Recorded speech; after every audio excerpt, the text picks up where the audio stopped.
So I'll start while we get queued up. So the Harris Center is 15 years old now. I moved back from Saskatchewan to start it up. I think Evan Simpson is in the room. Are you still here, Evan? There he is. The one that says yes. So Evan was Vice President Academic, and MUN Extension had existed for many years. I think Noreen talked about it yesterday. And when it got shut down with budget cuts in the late 80s, I think it was, Evan and the team at the time went out doing strategic planning for the university and heard loud and clear, in the absence of MUN Extension, we don't know who to turn to connect with the university. If it's standard academic programming, that's clear. If you have existing relationships, that's clear. But if you don't know, it's a big amorphous bureaucracy, multi-sites, and so something needed to be done. And Evan was the one who put the team together to figure it out. Thank you, Evan. And we have had many universities and organizations, the OECD, Wade and I partnered in a project in the early days, that have looked at the Harris Center to copy the model. I'm not going to get too much into the structure. I'm going to talk more about the programs and activities, but happy to answer questions or get into how we set the thing up and how we operate. But I will end with some lessons on all that. The mandate is not to be a think tank. Lots of units, what Wade and the team are doing with CARE, Newfoundland Labrador Center for Applied Health Research, the Marine Institute has 5 or 6 centers, Tony's group, Grenfell campus has several units doing outreach and connecting and research, and across the country, of course. Universities have loads of centers, institutes, but in our case, it's relatively rare, if not unique, in that it's not within any particular faculty or school. We are by design across the whole university, all campuses, all units. Initially, I reported to the Vice President Academic and the VP Research. I think I was the only person with that role, reporting line. And then when Kachanowski arrived, asked me to head up a new Office of Public Engagement and keep leading the Harris Center and report to the President, which was a blessing and a curse, because I then got a whole bunch of other responsibilities. Had a lot of fun, there's a lot of synergies, but the Harris Center remains my home position. So the mandate is not to be primarily a doer, but to be a facilitator, coordinator, navigator, broker, champion, funder, platform provider. Mike Clare, who's here, former Associate Director of Public Policy, always said, the older audience will get it, we're the Ed Sullivan Show, we have no talent, we provide the stage. And in large part, that's still true. I think we are very talented at providing the stage. We also are very cognizant of the fact that we're the only university in the province. We have the special obligation to the people of the province, consistent in the public engagement framework, but also in teaching and learning and in research, and in all our locations. So advising on building the university's capacity, done a lot of that over the years, and then also being proactive. A lot of our work is reactive, day in, day out, and I'll talk about some of the tools for that. But we also have an advisory board, and I'll talk some more about our planning processes. So we identify priority themes, try to pull money together, and then get that in the hands of faculty and students and staff to advance meeting the needs of the province. The vision relates to the fact that we started by merging a pre-existing public policy research center with the new Center of Regional Development Studies that Evan set up. And I started in March 2004. In October 2004, we merged PPRC and CORDS to create the Harris Center. Leslie Harris was still alive, former president of the university, who really had this amazing combination of gravitas and humility, who in this province, for anybody of that generation or older, and hopefully through our work today, exemplified the integrity and independence of the university. So for the Harris Center, it conferred an immediate brand and a set of values that we live up to every single day, or try to. So our vision is about an engaged public, understanding the need for public engagement in defining the type of place we are and in governing ourselves. And we know there's some serious continuing deficiencies at all levels in our province. But it's not just the public policy side, it's also the regional development, on the ground, practical, applied activities. And when we started, some would have thought you're going to work mainly with political science and economics and geography. And we've done a load with those departments. But we've also done a ton with the Marine Institute, with medicine, with science, with engineering, with psychology, you name your faculty, because it cuts across the whole university, because the needs of the province cut across the whole university. And we're really meant our mission to be that broker, facilitator, catalyst. So there's a ton of stuff we do. I'm going to whip through all this fairly quickly. Many of you have done projects or received funding from the Harris Centre. But of course, it's kind of the blind man and the elephant. Depending on what part of the elephant you touch, that's what you think it is. And unless you have been very involved with us, you only know one aspect of a lot of this. Public forums, this is a picture of the space downstairs here in the YAFL Connect space. For those of you who don't know what YAFL is, I'll talk about it in a few minutes. And that's meant to be a very informal, low threshold, easy to access space for people to come together from inside the university and outside to discuss opportunities, issues, and to launch projects. In our 15 years, we've had over 275 events, over 16,000 participants across the province. For our first 12 or 13 years, we did regional workshops all over the province. The only university in the country did anything like it. Every year, 4. 1 in Labrador, 1 in Western Newfoundland, 1 in Central, 1 in East. Partnering with community organizations, we used to work with the Regional Economic Development Boards, over 20 of them in each of the economic zones. With budget cuts and federal program changes and province jumping on board, they all got shut down. Many here were part of that process. I was there, like with Al and with a lot of colleagues here who helped set all that up. There's still some of the activity that came out of that. But as everyone, I was yesterday morning down at Municipalities Newfoundland and Labrador at the Convention Centre. 850 municipal leaders at M&L's conference right now. I was presenting our RAN Lab population project stuff. And they are missing any vehicle for regional coordination and priority setting in this province. And so for the Harris Centre, that raised a big challenge in how we engage, and for the university. We can still work with individual business, individual municipalities, but people live in regions, and so that's an ongoing piece of our work. So I could go off on that tangent for quite a while. Our public policy forums that Mike used to lead, and Kathy Newhook has done an amazing job stepping up and leading all that in partnership with the rest of the Harris Centre team. We continue to do the Memorial Presents. All the things I'm listing here are webcast. They're digitally recorded. They're archived on our website. Government uses them. The media use them. Faculty use them in their courses. It's an ongoing resource. And it also means every session we do is also webcast around the province and beyond. We're constantly thinking about how we connect beyond this room or whatever room we're in. And we're out in regions, we're webcasting where we can so that it's elsewhere in the province and the world. And so a whole range of topics, I'm not going to list them off, you can see them. Memorial Presents are more highfalutin sessions with a faculty member, with community or industry or government partners. Synergy sessions historically have been more lunchtime sessions. This facility is allowing us to do a lot more exciting things with that. And then YAFL Connects is brand new with this facility. But we also don't want this facility to be a public engagement ghetto. We want to make sure that all faculties, departments, units, campuses are doing public engagement, are partnering with the Harris Centre. This facility is a resource, but this stuff is a contact sport. We need to be doing it in each and every location and outside the university all the time. And great examples here talked about already today. The Galbraith lecture we had here a week or so, we blocked the place. We sold tickets. Budgets are not what they used to be. But there's synergies in the public engagement portfolio that we didn't used to have.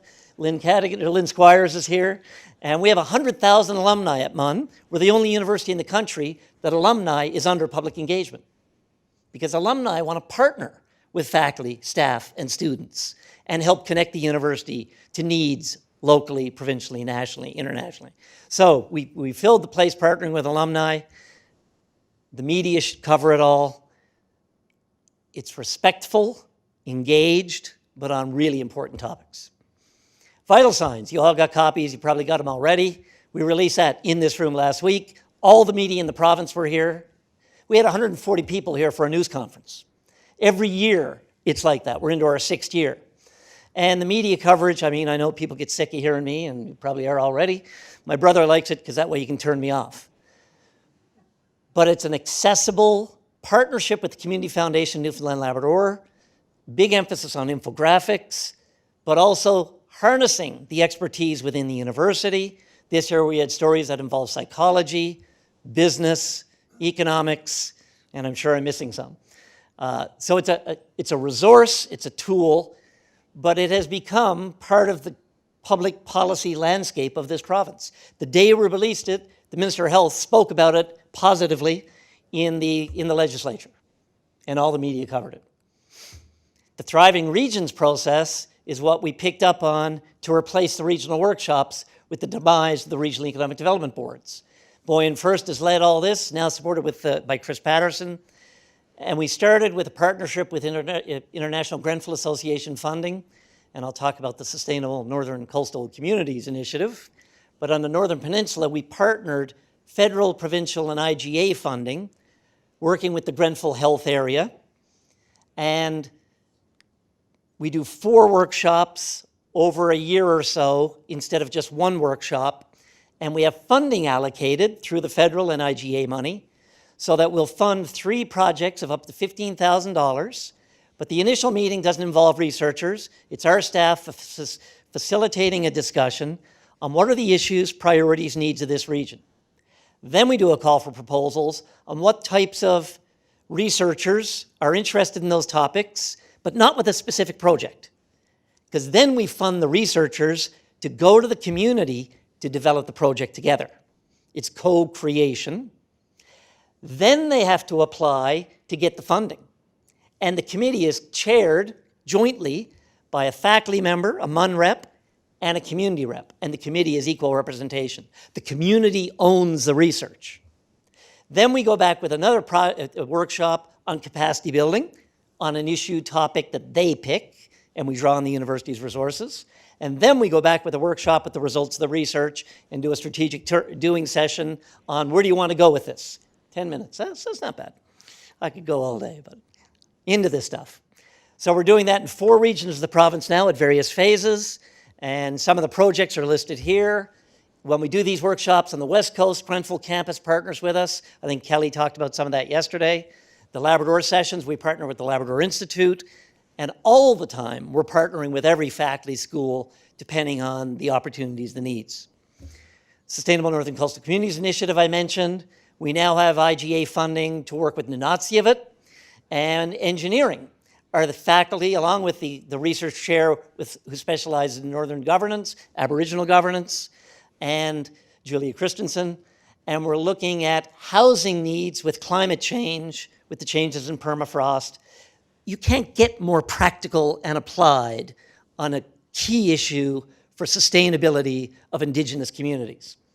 But it takes time, you got to work the process. And in the meantime, Nunatsiavut came to the Harris Center to partner on the development of community profiles, building on our RAN lab, the work that Alvin talked about a bit yesterday. I'm just scratching the surface of the list of kinds of projects we're involved in. Eugene is here from Ireland, had breakfast this morning, and he said, geez, that stuff Alvin Sims is doing pretty cool. Eugene has a background in industry, worked with Waterford Crystal and some others, and the kind of work we're doing at the RAN Lab, and there's a load of great work that CARE is doing, that Department of Finance, Al led for many years. But what Alvin has done is put it at a spatial scale at the locality level. David Freshwater from the University of Kentucky, head of rural development at the OECD for several years. He's an adjunct in geography at MUN, collaborates with Alvin on this stuff. Alvin cringes when I say this stuff. Dave says Alvin's the best in the world at linking geospatial analysis with the real world. And the toolkit we've built with RAN Lab, Walmart has it, nobody else has it. You can't buy it. ACOA loves it. Municipalities Newfoundland and Labrador now has ACOA funding only earmarked for the Harris Center RAN Lab to do projects that meet the needs of groups of municipalities around the province. The CBDC Association, Community Business Development Centers, there's 15 of them. They have ACOA funding earmarked only for the Harris Center RAN Lab. They won't give us the money directly. We lose the admin. But the client is voting with their feet because this is where they're getting the value they need. And we're leveraging university faculty, students. Jamie Ward, a geography grad, is a full-time Harris Center staffer, funded only through revenues. There's no base budget for this. So we have a whole bunch of other research funding opportunities we've done over the 15 years. Right now, we, in addition to the Sustainable Northern Coastal Communities, 15,000 a pop times 3 per region, and the Thriving Regions, 15,000 a pop per region, is the West White Rose Fund. We just had an older workers summit. There's a load of labor market issues, as we heard yesterday from Lynn and others. Husky Energy has funded the Harris Center. We don't decide the projects. We put out the call to university faculty and students. This is the model we've used from day one. Since day one, we've funded 173 projects from across faculties and schools at MUN. Normally, 15,000 or less a pop, but they leverage. Paul Snellgrove will tell you the $6 million he got for Coney, the world-leading ocean research fund, $6 million, would not have happened with without the 15,000 from the Harris Center Applied Research Fund. And there's loads of examples like that. It's all leverage, leverage, leverage. The Multi-Material Stewardship Board, the waste management organization for provincial government, has funded the Harris Center multiple times now. Again, the same funding model, call for proposals, we manage it, faculty, students do the work. They own the work, we provide forums for them to release it. Population Project was our advisory board saying, okay, all that's good stuff, you're responding to opportunities, but there's some big issues facing this province. We need to marshal resources to pull together money and take them on proactively. All right? What are the issues? Did the flip charts. That was like 12 years ago. It all was around labor market, population, aging, outmigration, demographics. So we put together a population project. Key Story, former head of geography, took on the research director role. The population projections that we funded by Alvin changed the public policy landscape of this province. No debate. 850 people in the convention center yesterday were begging for more. And it's not good news. But people have reached the point where they know we can't succeed with wishful thinking. We have to be optimistic, but we have to be ruthlessly honest. Muskrat Falls inquiry. We all talk about Muskrat Falls, and we should. Well, when they wanted an independent group to hear what the public had to say, they came to the Harris Center. There's no better recognition of the brand we've created in this province, a small province with larger-than-life politicians, bureaucrats, labor leaders, business leaders. If you want independence, you come to the Harris Center. We've said no to a lot of projects. We've never responded to an RFP. We will not compete with the private sector. We'll take your money, but you don't get to change the report. The faculty member, the student's work stands. We'll ground truth, we'll debate, we'll discuss, and when the report comes out, you can disagree with it. You don't get to change it if you come through the Harris Center. And there's a market for that. And then they wanted a researcher who hadn't been active on the Muskrat Falls debate to interview current and recent public servants on speaking truth to power in government and keeping notes in meetings. They came to the Harris Center to find that researcher. And Kelly Bluduc did the work. It's been submitted. And I think it could have hopefully, some impact. Yaffle, unique in the world. Go online. Eugene learned about it this morning. Newfoundland word, a yaffle of fish. We have a yaffle of research and expertise. There'll be an announcement here very soon. It's going to become a national tool. And it's never comprehensive. It's never fully populated. It's a pain in the ass for faculty to have to go into it. We're evolving it so that people can make it more user-friendly and consistent with public engagement. Anybody can now put their expertise in it because the university isn't the only place where there's expertise. And it has a whole bunch of new tools that can show networks, et cetera, et cetera. Rural roots. I don't know half of what the hell is going on in the Harris Center. It's an innovative, creative place. Boyan first, this is Skunkworks from the side of his desk, developed Rural Roots as a podcast on rural issues. And there's 41 episodes now, 5,000 plus down. It's on radio stations online around the world at university radio stations. Our website is not a way to support our programs. It's a program. Communications is half of what we have to do in universities to make a contribution to our province. Social media. I pretend to be at it. We have people who actually know what they're doing. Media coverage, I'm sure some people get sick of it. You talk to John Q. Public, they might know what the Harris Centre is. They know Wade Locke, they know Barb Neese, they know Noreen Golfman, but do they know about the recent projects that we've done or our faculty are doing in Port-au-Port or? Joey Smallwood had it right. Communicate, communicate, communicate, communicate. Repeat, repeat, repeat. We do the regional online newsletter. Kathy Newhook puts this out, distribution of 5,000 people. Lots of key lessons, last slide. Okay, there you go. To the minute. Integrity, independence, practical application. I led the development of the research framework at Memorial, other duties as assigned. I led the development of the public engagement framework, additional job. We have to have curiosity-based research. We have to have pure research. We have to have fundamental research. That's the base of knowledge on which we build the applied. Terry Lynn does a beautiful presentation about that and is a living example of that, and most here are.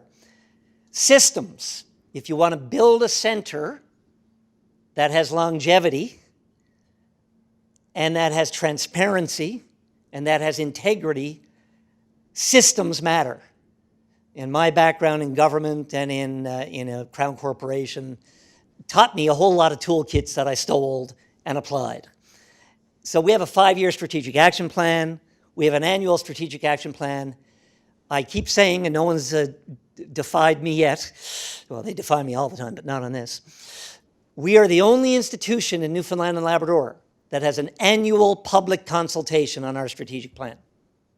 And when we do it in St. John's, 50 or 60 people show up to discuss what we did last year and what we should focus on next year. And then we do it at Grenfell. Most years we also do it in Labrador, and then we have an online tool.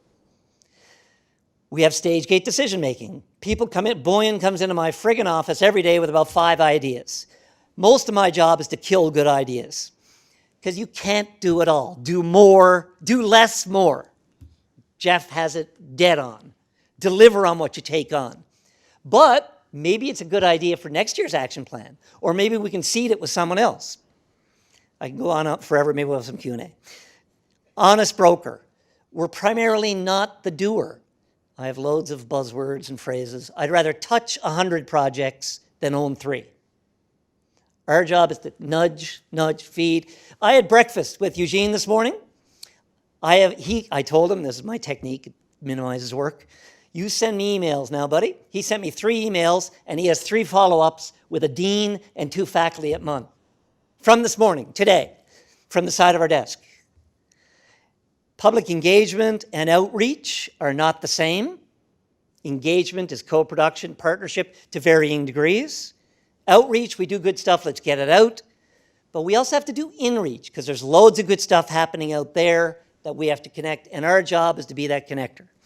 And we have a ball. It's not a job, it's a situation. Happy to answer questions when we get to it. Thank you, Wade.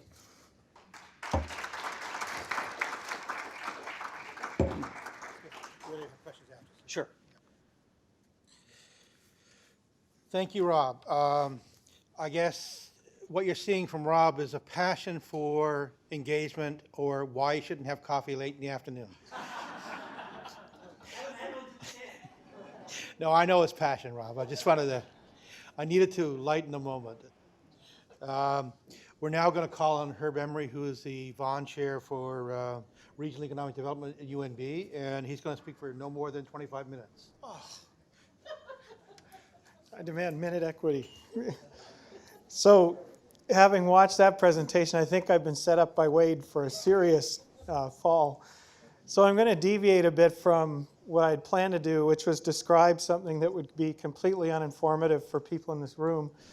There's 2 reasons for that. One is the Harris Centre is probably one of Canada's leading organizations of its kind. When I moved to the University of New Brunswick in 2016, it was like watching the Hungry Coyotes saying, we want a Harris Center. Can you help us do that? Their version of it is kind of stalled right now. I moved to UNB because I wanted to do a CARE. So I didn't know a lot about Wade's organization when I came. Now I just envy it. And I have some lessons that I think are important for understanding what you have at Memorial with these organizations. And I just want to say, when I go back to UNB and tell the group that are trying to develop an innovation agenda, that when they look at the Waterford Institute, they're probably going to be banging on your doors so that they can learn more. And I'm not just saying it because I'd like to come over and hang out too, but I will declare my conflict. So the most overused word at this point in Canada is our journey. But my journey started, I was working in what I would call closer to the core. And it's a very different experience in a large university that's well-resourced with lots of huge egos and lots of competing entities that want to get the attention of administrators and everything else. And so we were doing pretty well in that. I was working in something called the School of Public Policy, started by Jack Mintz, which was marrying up a think tank with an academic mission. I was the research director, so I was in charge of a pretty large portfolio. Then the oil crash happened. This is where you can start to get some familiar things. It's like a familiar tale. How could things get any better? Then it all comes crashing down. We didn't raise money for about 2 years, which started creating, my job turned into one of managing a financial crisis instead of what was really fun, which was growing. And for a while when we were bringing money in, we were adding programs, we were adding students, everything was going great. And around this period of time, the university also decided that we were too outward and wanted to bring things back into the institution. And that started with a change of director at the school. And so in a lot of cases, around that time, I'm reading an article saying 16 signs you're going to be fired, and I think I was up to 14 of them. So around this time, I get this call asking, would I be interested in a regional economics chair at UNB? And regional economics is a topic that I've always enjoyed doing, largely from a historical background, and I'd done a lot of work trying to understand divergent growth patterns. So I thought that looked pretty good. But then when you announce to people in the core you're going to move to the periphery, you receive a very strange reaction. And I was moving to 2 peripheries. One was to a place where, when I announced I was moving, Maclean's came out with an article that said, "Can anything save New Brunswick?"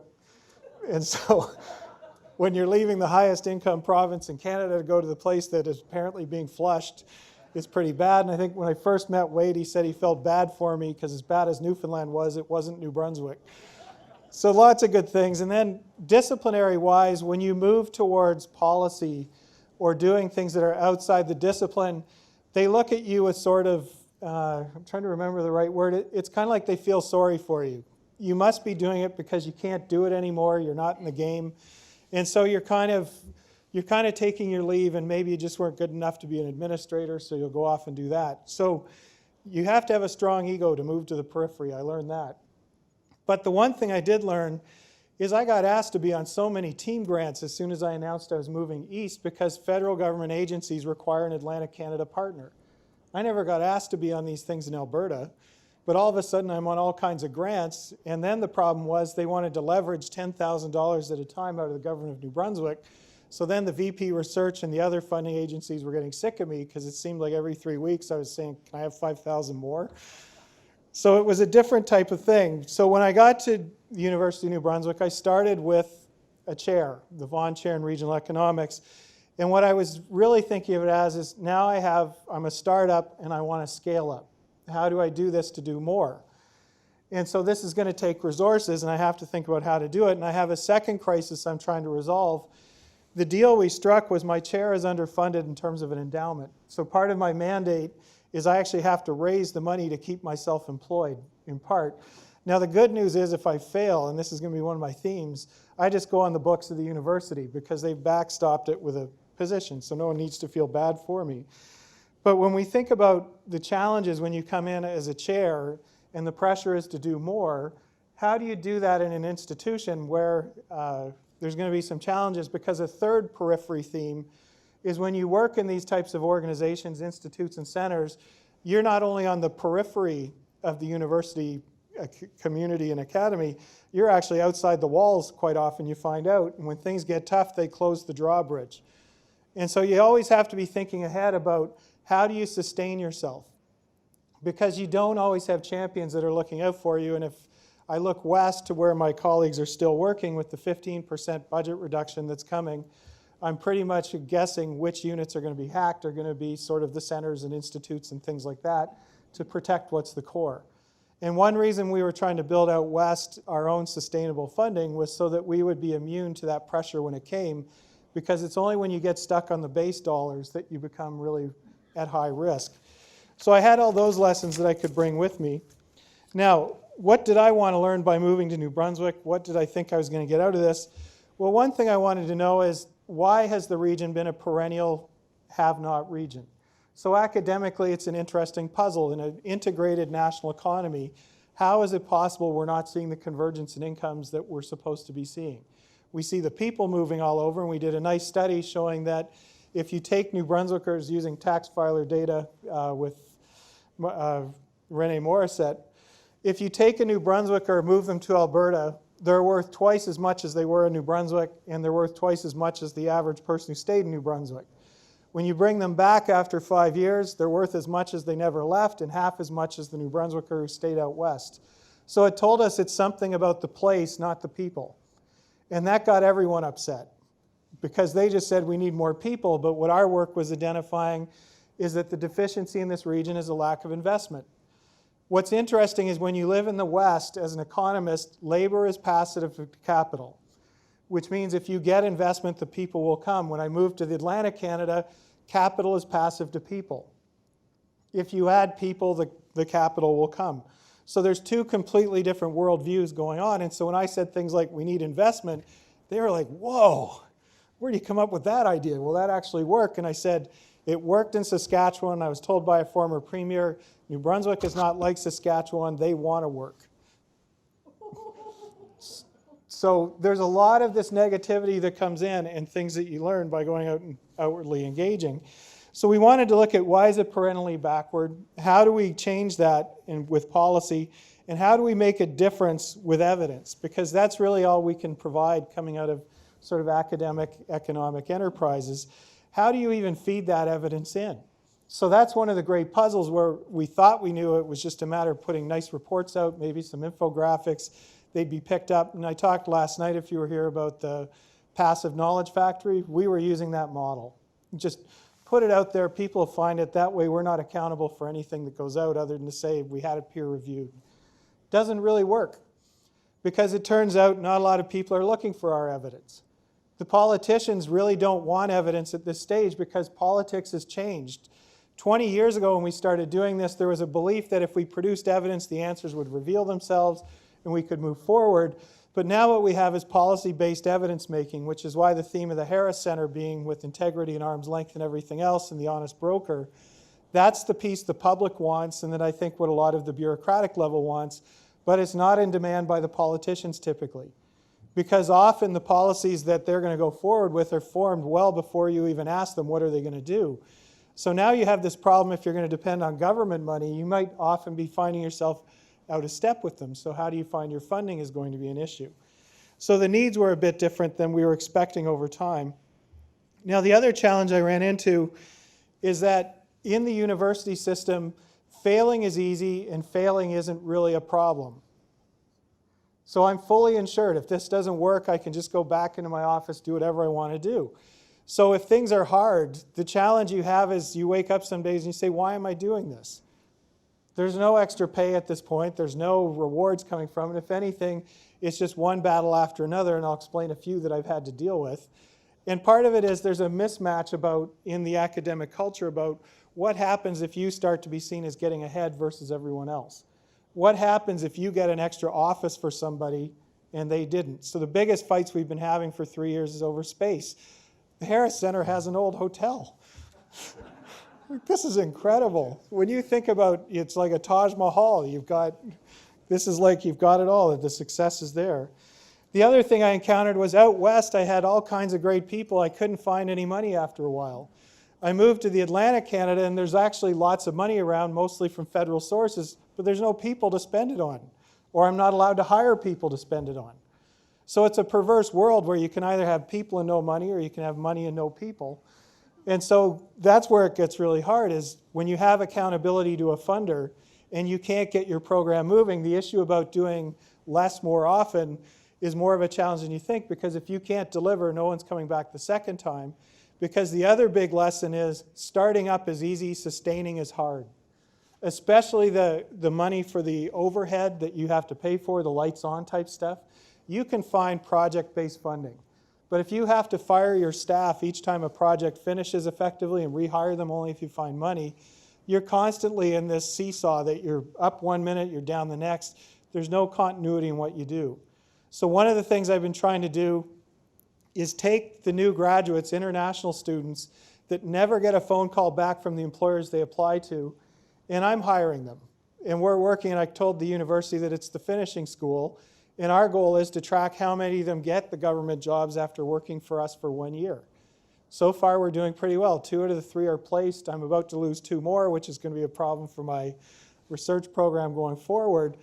But we're trying to bridge that gap between graduation and the workforce and trying to do it a little differently. And the challenge is I have money for grad students nominally, not for graduates. So we do have a misalignment in Canada. We love trainees, but we don't like to hire people once they're trained in the university system. So where do they go? To universities in other countries that do have money for hiring people at that. We're starting to use postdocs for that role. So postdocs are a little easier than to get, say, faculty positions. Can you get a position in support of your institute effort if you've got money coming in? That's proving to be extremely difficult, because in a world where positions are shrinking in the institution, if you come in and you say, I can pay for one for 5 years, now you're drawing the ire of the rest of your colleagues who say your money should not be directing the university mission. So it's really hard to hire to get things scaling up.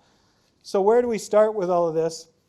You start with a person. So I'm in the Vaughan chair, which is basically an endowment to pay for some course release and cover the salary for me off the books. It had been sitting empty for about 5 years, I think. It's been around for 20 to 30 years. It was endowed by the Vaughan family, and over time it's become like many of these endowments. It didn't get the returns they expected. They overspent. And so they need that thing replenished. So they thought, why don't we hire someone and see if with someone in the chair it's possible to raise the funding. So their interest in me is they think I can come in and raise funds. And I told them, of course I could. And remember, failing's easy. There's no consequences for me. And what we were trying to do is pitch that we're going to do basically the same playbook as a CARE, something like the Harris Center, but something I was familiar with at the School of Public Policy. There's no innovation here on my part. I'm shamelessly ripping off the model that I was trained under, and I'm trying to do it in New Brunswick. And I can say it's been working great so far. The problem is it's working too great, and it's just creating a lot of work without the support. So the idea here is that the Vaughan chair is supposed to be an outward-facing element of the Department of Economics and the Faculty of Arts. We're supposed to be doing research that's focused on the regional economy, New Brunswick in particular.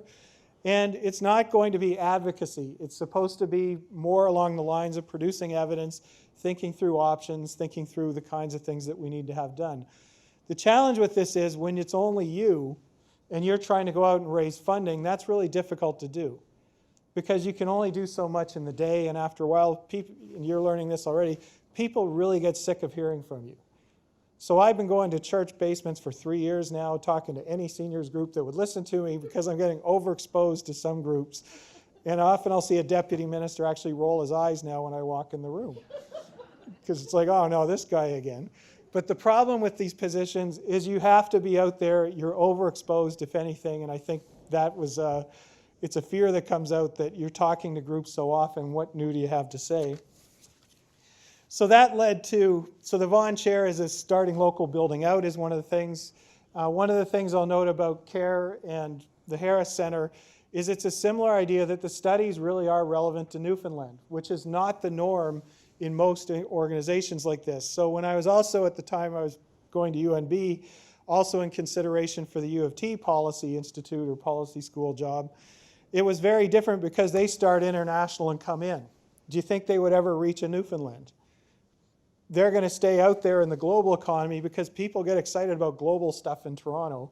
They're not necessarily worried about even the greater Toronto area unless it's a subway. So again, we wanted to start local and build out, and this is where we're going to get into things like we need to collaborate if we're going to scale out across the region. I don't know enough about other provinces to do this for every province, and I don't want to. I'd rather work with organizations like CARE and the Harris Center. So we're going to have to, along this route, figure out how we're going to take a single person, scale up an enterprise in New Brunswick, and then figure out how to network it. And so that's one of the challenges that Wade's been really good about working on, and Wade's actually been leading quite a bit of it. So we have the key theme of New Brunswick and the regional economy and making sure we have a sustainable standard of living. We didn't say income for a reason. We want to be able to broaden it out to well-being and the type of work that Doug May does, again, out of CARE and out of Memorial University. It's a bit of a leadership, again, across the country.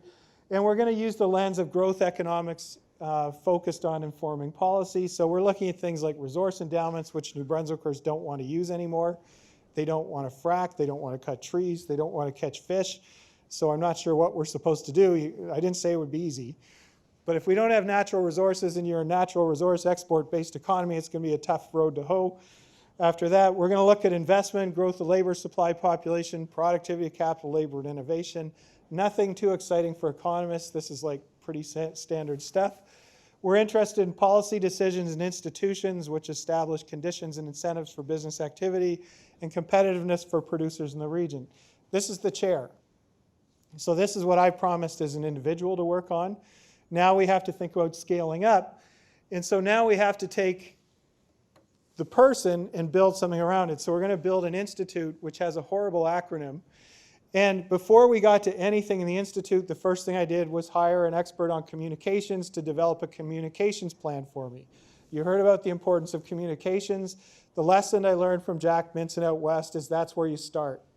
You don't start with the programming. You start with once you've got the programming up. And I did have my Vaughan efforts there. And so one of my first hires has been an amazing communications director, and she has been single-handedly responsible for some huge successes we've had.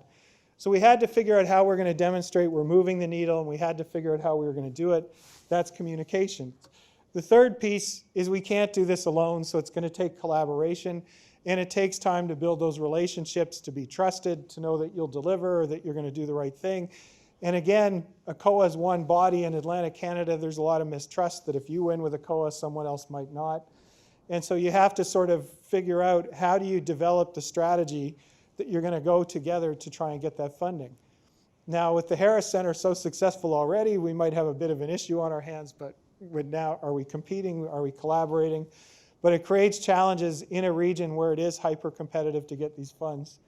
So I have this horribly named thing, the Atlantic Institute for Policy Research. It shouldn't be called Atlantic because we're starting with New Brunswick, but I inherited the name. And it was one I had to go with because I was trying to get the name changed from something that was even worse called CRISP, Canada Research Institute for Social Policy. And one thing about Atlantic Canada is you guys love acronyms. More than anything, there's acronyms, institutes all over the place. So I had to change from CRISP, which was a reputable organization that was branded for education studies. But it turns out CRISP had changed their name from the Atlantic Center for Policy Research. And so that led to an epiphany that I don't have to go through Senate and all these other things with a big change if I just request a reversion back to the old name. But then I learned that centers and institutes organizationally in the university report through different lines, and they wouldn't allow me to report through a dean. I had to go through the VP research, so it had to be called an institute. So a year and a half later, we got it through Senate. And I have a thing called IPER, which to help people remember it, just call it diaper. I got to figure out what the D is for. So what the mission of the institute is really, it looks similar to what you'd find out of CARE or anywhere else. We're going to do evidence-based stuff. We're going to try and shape public policy by contributing evidence and informing public policy discussions. We're not interested on the policy of the day or the issue of the moment. We're trying to get involved in some of the longer-term thinking that is missing quite often in the policy-making process at the government level, because they don't get the luxury, especially with minority governments, to think, where are we going to be in 10 years? So we've been trying to do that. And then again, meaningful public engagement.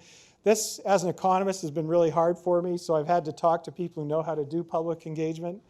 And I think they're helping me along the way. And one of the things I've had to learn is to allow delegation to people who really know what they're doing.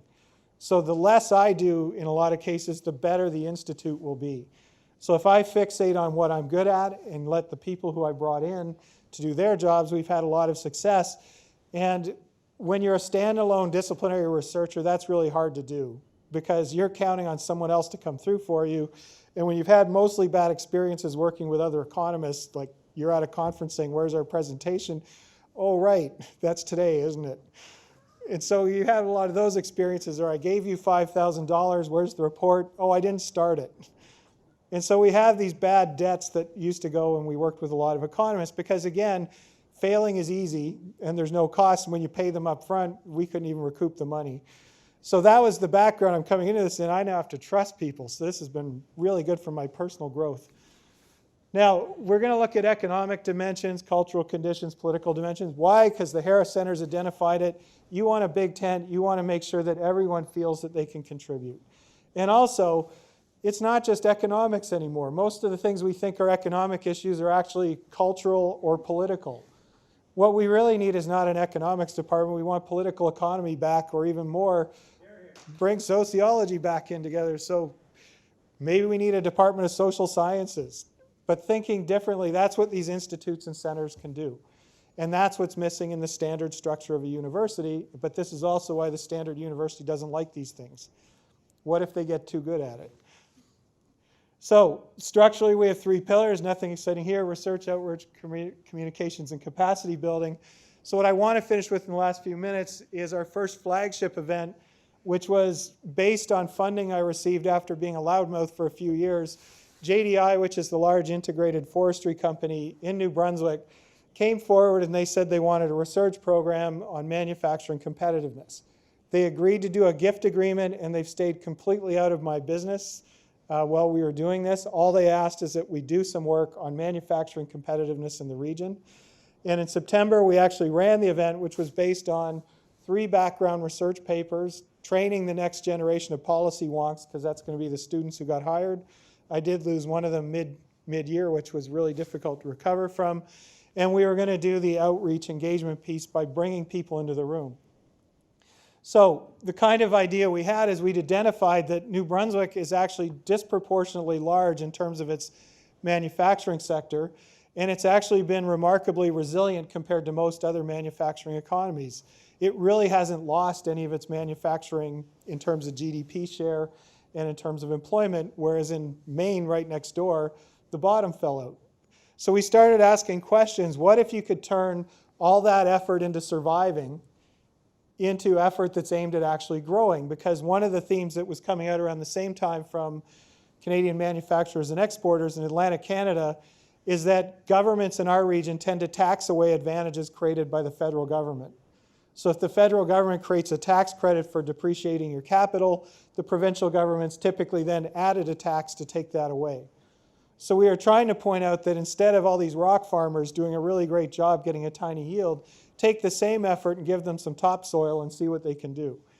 So that was kind of the idea behind it. So I think what I'll finish with, because Wade's going to give me the high sign, is what came out of this. We had 200 people in the room. I think Doug May was there, so he can verify that this isn't made up. We had business leaders in the room, lots of them. We had NGOs, we had government there. And as a surprise to me, at the end of the day, the Premier of New Brunswick showed up and demanded 4 action items. Now, I think he did this to be mean, because this is a real problem when you're an academic running a conference. I don't speak for a sector. I don't speak for any particular manufacturer. I certainly can't do anything that helps my funder, because that creates a conflict. And then the bigger problem was we're not actually aimed at trying to get actions. As I told him, we create problems, not solutions. And so he got a kick out of that.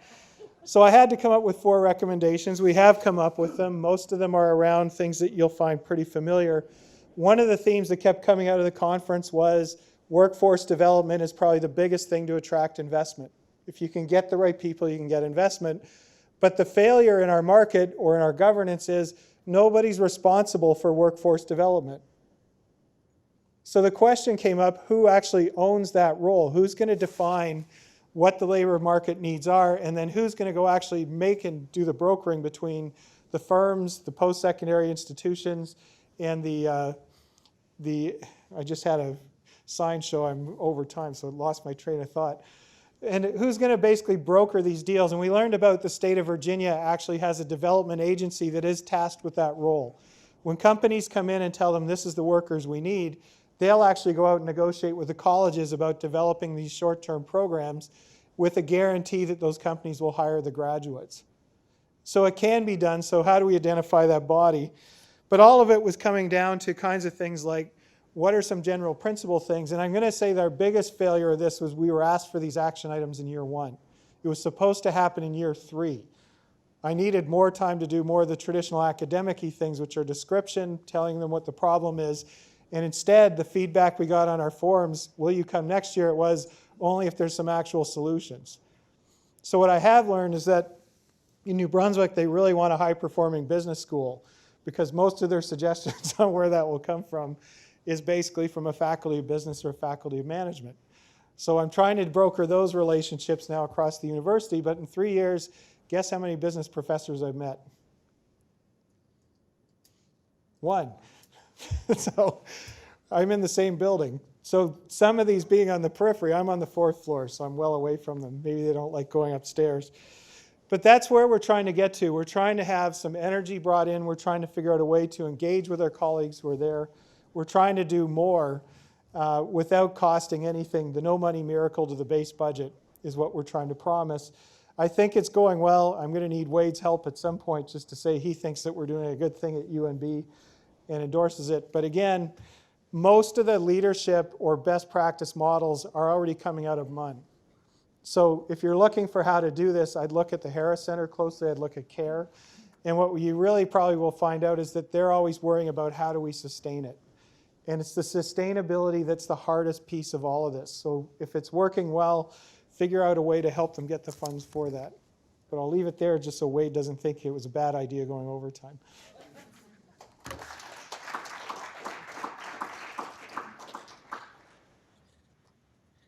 I'm going to invite Doug May, who is a principal with CARE, to come and talk about CARE for 25 minutes.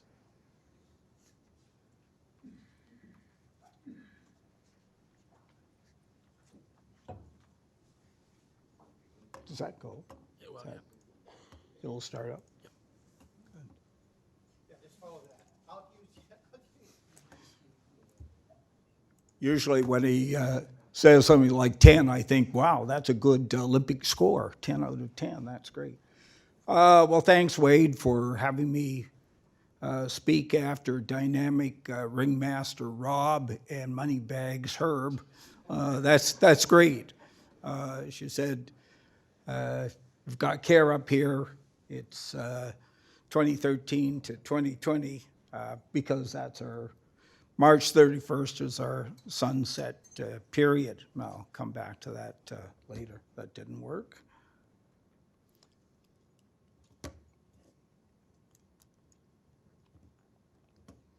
Herb, can you come up here and help me? He's going to show you how to press the button there, Doug. Yeah, this one is supposed to work, is it? yeah, this one. Oh, this one. One of two choices. Who would have thought, you know? And this one's worn off. I should have known. So I'm Doug May. I'm a CARE PI, as you said. What I'd like you to do is, dare I use this again, is look at the title there, Reaching Out to Know Our Economic Selves. And this idea of reaching out is extremely important, and to really know our economic selves. And to know ourselves, because a lot of what I've been dealing with and what we deal with as economists here are myths. I'm sort of trying to reach out a little bit to the Irish crowd here.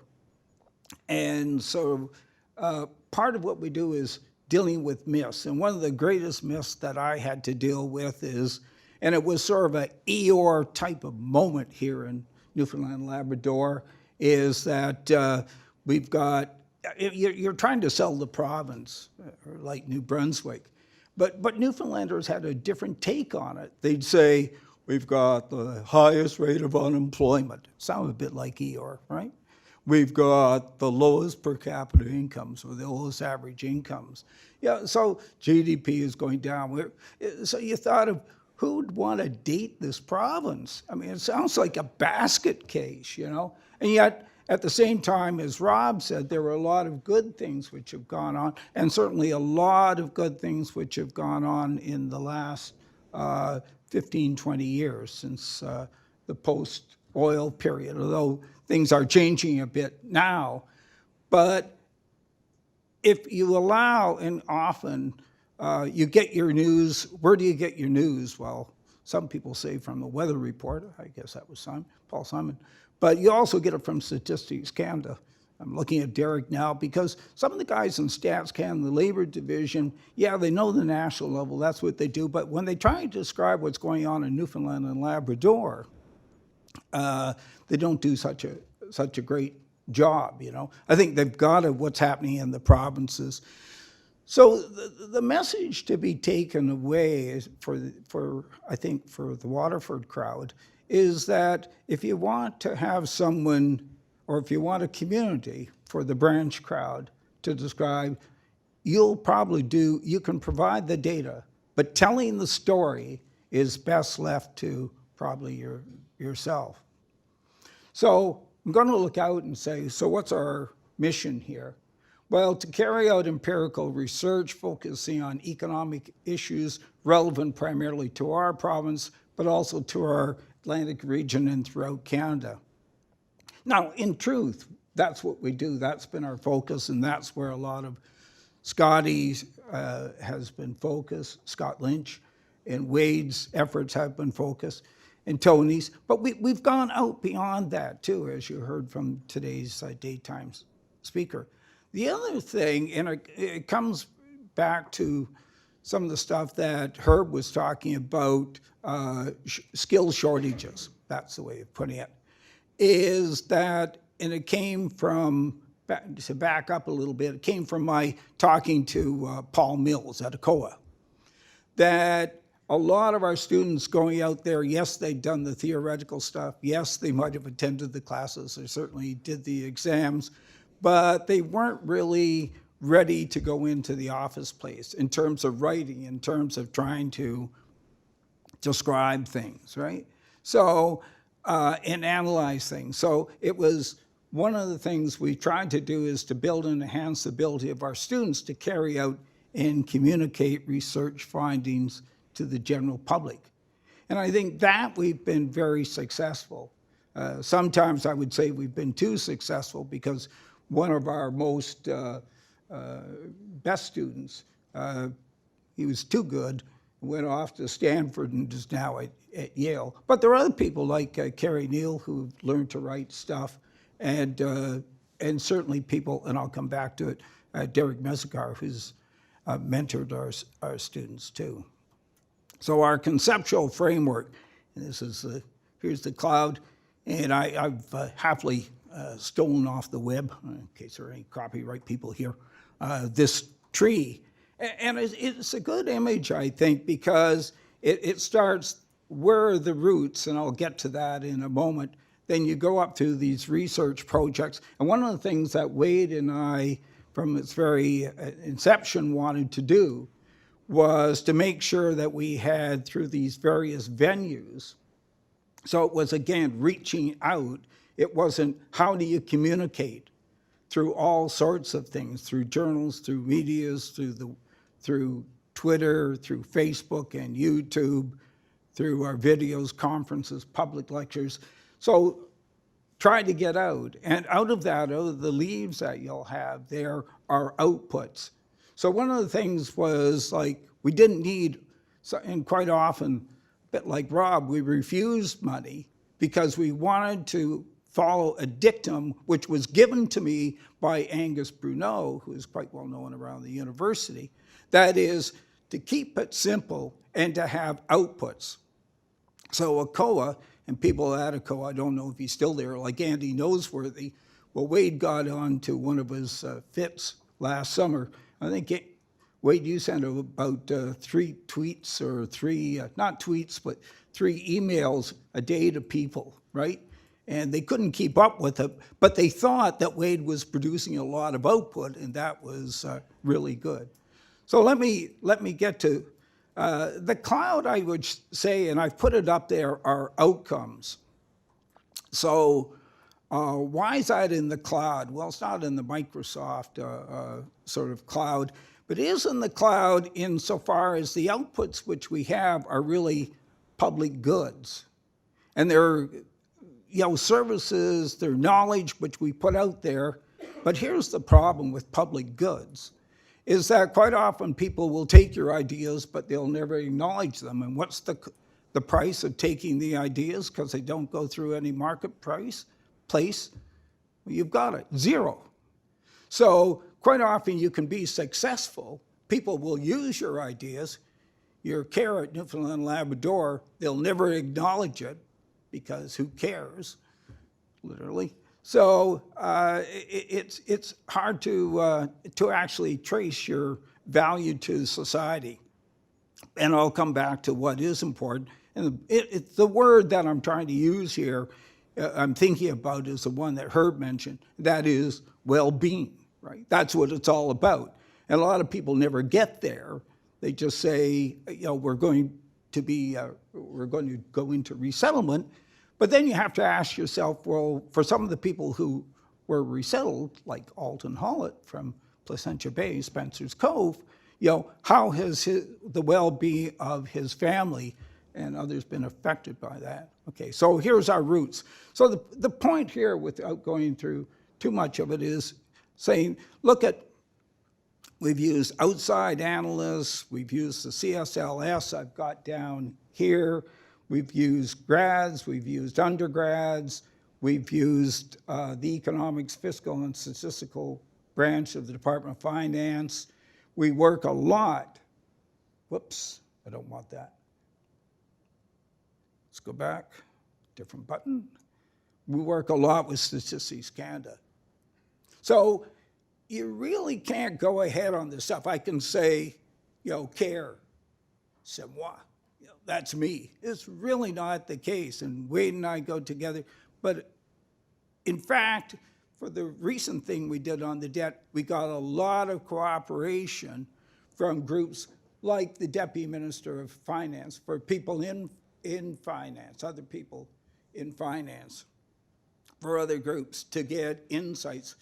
Because the other thing I think what both Wade and I believe, and we're very careful about when we do our research, the devil's in the detail. And since Edward Roberts is back there, one thing, remember Frederick Rowe, Senator Fred Rowe. Fred Rowe said something to me, and he said, beware the myths. So I think that was very good advice. So here are some of the academics. You can read that. This will be available. But you can see there have been a lot of them, including many who are here. Also, we've had a lot of students, and some of the students, we've mentioned people like Luke Clare, there's a postdocs. Tony's had some too. We've had Brennan Lowry, who's was with us, was one of Kelly Vaughan's students. You can look at the other ones here. Devin Drover, who's often worked with the PCs here, Kerry Neal, and Petra Kosarek. So, other analysts, Ronalda Steele, who's, she's hiding, Jamie Dower, Craig Wiseman, but people like Alton Hollett and Michael, should actually have people like Michael Mooney there too. You've got this idea of the tree. I'll wander away from you. You've got this idea of the tree, but the sap of the tree, the things what makes it really go is the fact that you need the money, as Herb said. So part of the money, right from the get-go, Paul Mills, I've never seen an individual in management make a decision as fast as Paul Mills. He came up to talk about the idea with Wade and I, and one of the things which, I think he heard our idea, Wade, and what was the decision time before he went down to see Kachanowski? I think it was, 3 minutes, 5 minutes? Something like that. It was damn fast and very impressive too.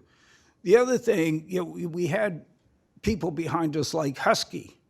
And Husky, the oil company, we had outputs. They'd given other parts of the university money. I think under agreements with the government, they had to give out money.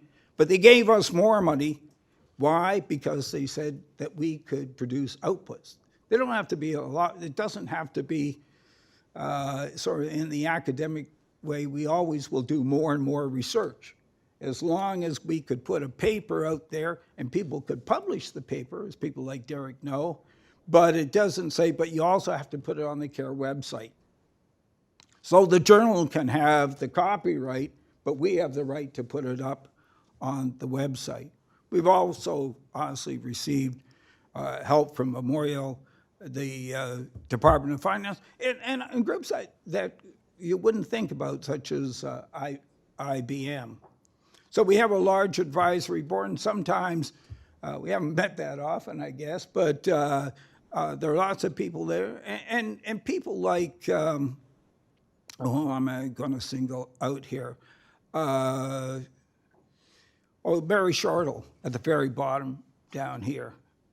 Whoops, did it again, didn't I? Mary Shortle down here, president of the Confederation of Labor. And I'll show you this in a moment. Mary said, can you look at this? Can you look at the gender pay gap? And that's a good thing to do, just to get the exact data. And special runs from StatsCan takes a fair length of time. So our main production series are the speaker series. And you can see that we've had not only ourselves as speakers, but we've gone across, and we've had people like Michael Wilson, who's now on the CARE Advisory Board, but in terms of healthcare policy and health economics, and a former associate chief statistician at Statistics Canada in charge of health, he's been a speaker here. So we've had them right across the country. Michael Clare has also been one of our speakers. So, the idea is to try to, as much as anything, Wade, I guess, to foster discussion, to get people thinking. It's not to convince them that we're right, though we often are, but, just to get them thinking. Here are some of the various sponsored projects which we had. And again, you can look at this through your convenience, because this is being recorded. Yeah, I'll easily be through. So examples of our outputs. And I'm taking this from the last, I'm starting out before that, from over the last couple of years, and from my perspective, although I've got one or two other things in here, but it's just a few things that we can talk about, and I think the perspectives are fairly important. So the first perspective I'm going to go with is this something with Alton and I worked on, the system of community accounts. And for those of you who know anything about the system of national accounts, I don't know, for my sins, I guess because I'm from Atlantic Canada, I've been on the Macroeconomic Accounts Advisory Committee for, 15 years or something like that. But this outside ring, if it looks familiar to economists here, is really the GDP, the system of national accounts, right? And so the basis for that, looking at finally output. And people don't quite realize, they know what GDP is. In fact, I think that most of the crowd, when people hear about figures of GDP, what does the general public know? If it goes up, good. If it goes down, not so good. Is GDP a good measure of well-being for Newfoundland and Labrador? Absolutely not. Well, there are certain reasons. Is there a better concept? Yes. Do we use it? No. Are there reasons why we don't use it? Yes. What are they? I won't say. So, but if you come to me privately, I will say. So, the OECD has gotten on this bandwagon of moving beyond GDP. And so this is what this whole thing does. And in fact, we talked before OECD ever got on that bandwagon. Alton and I were on a world forum, 2007, talking in Istanbul on this. But the one thing I want to say here is that this concept of well-being is in our Constitution. And again, I don't want to pick on poor Edward, but did you know, Edward, that when they came up with the Constitution in 1867, it was peace, well-being, and good government? And then Lord... I was. Thank you for bringing that up. But it was actually Lord Palmerston who changed MacDonald. I think Palmerston was a liberal, was he? Or something like that. He had probably a good job at doing it. Anyways, the other thing I want to show you here, because we're always trying to measure things, and for the Irish crowd, is this Cultural Heritage Resources website. So if you actually go here, you can see this up live. I could do it here, but I'm advised not to by one of my associates. But Michael Mooney, who's here, helped me do this, and he's from Branch, and Branch has an Irish connection. So that you can look at cultural heritage, you can hear the stories. There's good news and there's bad news. So if we're thinking in terms of Indigenous communities, there's no reason why you couldn't do this in Mi'kmaq or you couldn't do it in Cree and tell your own stories. For the people of Branch and Kelly Power, I think, and Michael, you were one of the ones who also led this, the actual output here are by the people of Branch. We did, what would we say, the back end, and Jamie Dower is supposed to be here, I don't think he is, provided that, but they have got to take ownership of it.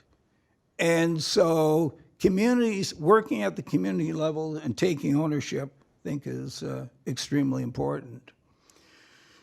One of the things we did was, again, a video, and if I were to direct it, it would directly go to the video. It's Project 17 of the projects I've had down.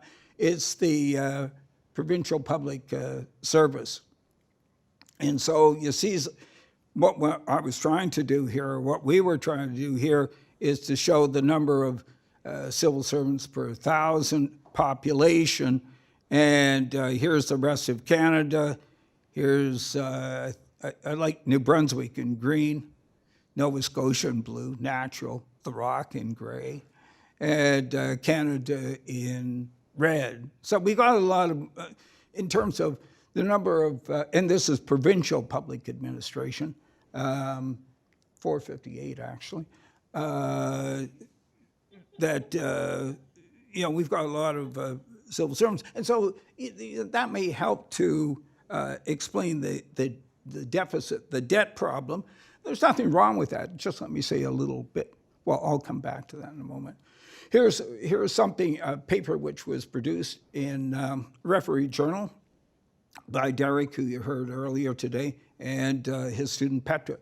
So the one thing that Derek has done, it's not just because he's in the room, a superb job as a young PhD, young graduate a couple of years ago, in training students. Just a fantastic job. And out of it, for starting his career, Petra gets to have joint authorship. Not many students coming out of an undergraduate degree can claim that. Size of the middle class. You've heard a lot about the middle class, both from Donald Trump and from Justin Trudeau, two leaders. You wouldn't think they had much in common, but they love the middle class. The thing is, we know from Statistics Canada background work of Brian Murphy, almost everyone considers himself to be in the middle class. One of the things here, 2 points, which I'll make. One, when you talk about the middle class, it really depends upon who you're comparing yourself to. So do the people in Branch, when they think of themselves as being rich or poor, do they compare themselves with the rest of Newfoundland and Labrador, Atlantic Canadians? Does it make a difference? Well, it makes a slight difference, but you'll see, compared to the rest of Canada, and this is at the national level, and this is the sort of thing These red bars here is what Statistics Canada would produce. They won't discuss it because they might now because it's post-election. But who's the real winner? Well, it's Prince Edward Island. Well, how do we do? Well, we do fairly well too. Now, not compared to the rest of to the maritime provinces, but we do fairly well. So when people say we've got to think the inequality and the middle class and things like that are really a problem, then the answer to that is, well, yes, they are. And when Justin Trudeau says that we've got a real problem and the growing inequalities, he's absolutely right. He's right. He's just got the wrong country. He's talking about the United States. People think he's talking about Canada. This is a new website which Ronaldo came up with. And what I particularly like about this is I stole this idea. Stealing ideas are cheap. I stole this idea from a group called Bloomberg. And actually, this ticker tape, if you went, and you could go, if you've got a phone, try it. It really looks good on your iPhone or any other phone that you care to use. But this is dynamic, and we've got down here, and we can actually send letters. And this was the idea, Herb, that one time we thought we were going to go Atlantic Care right across the 4 Atlantic provinces. And there are great benefits to doing that, right? If you look at this slide and you do so on your own time, it's looking at provincial public administration. We can go down to St. John's. I can go down to Clarenville if I want to, if we want to on this sort of thing, as long as we don't.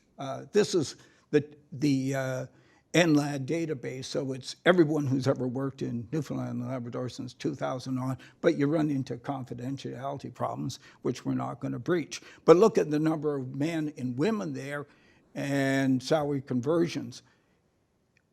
Is the pond stagnant? No, it certainly is not. This is what we were talking about yesterday, Wade, and can you see that the net debt is going up? It'll go up a lot faster when, in fact, we reevaluate not in historic costs or in book costs of what we put into Muskrat Falls, but we get away with that. We've worked with others. Almost there. What are some of the challenges? Well, does anyone out there care? Sometimes when we talk about the public debt and we have 30 people there, we don't think so. How do you translate the specialized language? When you do go out there, it's too bad Noreen has left, because, what? She just said, so good, you can hear me, Noreen, testing 1, 2, 3. So, what? Oh, good. I better speak then. When you go out there and get abuse, as Wade has done, then you'll find it's a pretty lonely forest out there. You're the only person in it. And you think, well, we've got, we're tenured, we've got rights, but no one's going to go out there and defend you. The voices, including my voice, are pretty silent out there. How do you entertain information in an overloaded world with a very short attention span? And when we're making videos, I think, Ronaldo, we found the optimum length of a video in talking to my colleagues at Statistics Canada is what, around 3 to 4 minutes. That's it.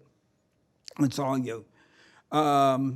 Again, this last one, is one we're wrestling with across Canada. How you publish in peer-reviewed international journals when you're talking about a local topic.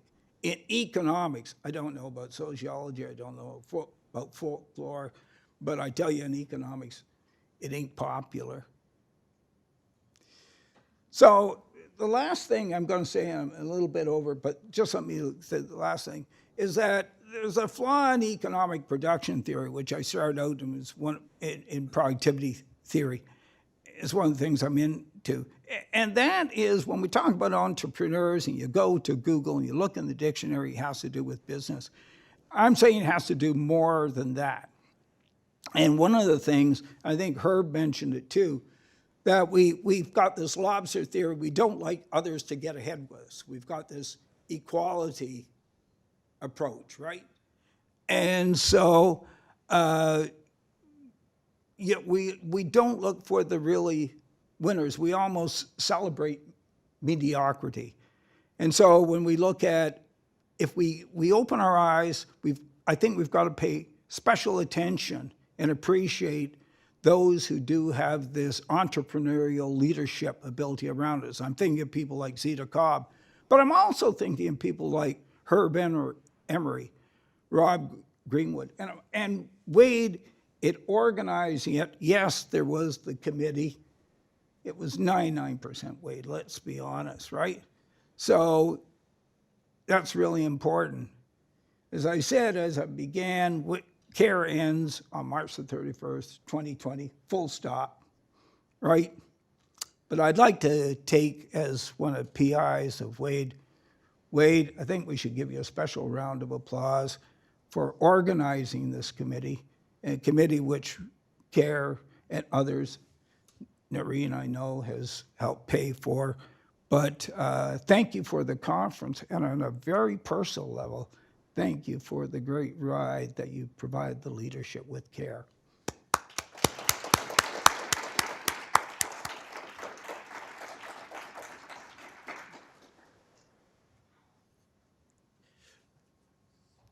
Well, I was going to invite John Shea to come up, but I guess there's no invitation needed. Here you go, John. 25 minutes, please. I just get myself up and running here.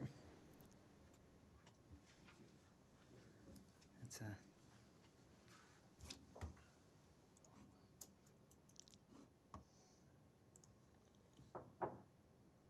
yeah.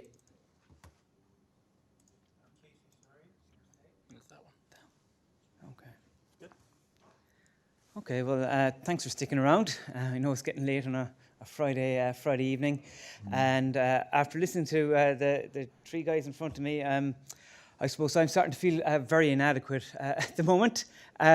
Primarily, I suppose the work that I do with two colleagues, well, we're very much at the embryonic and initial stages. We don't have any researchers, we don't have any budgets, we don't have any funding. So effectively, we're quite small in what we do,